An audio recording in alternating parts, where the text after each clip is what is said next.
পিরোজপুরের মঠবাড়িয়ায় মোহাম্মদ হৃদয় নামে ১৭ বছর বয়সী এক অটো চালকের বস্তাবন্দি গলাকাটা মরদেহ উদ্ধার করেছে পুলিশ।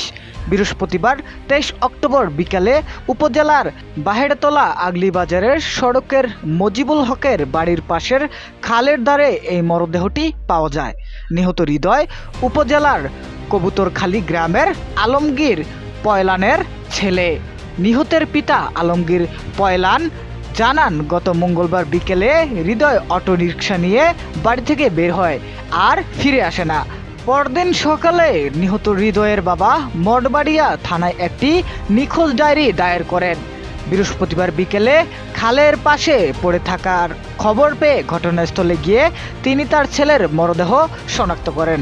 স্থানীয় সূত্রমতে বিকেল থেকে খালের ধারে চাদরে মোড়ানো একটি বস্তা থেকে দুর্গন্ধ ছড়িয়ে পড়লে এলাকাবাসী সেখানে ভিড় করেন এবং পুলিশে খবর দেন।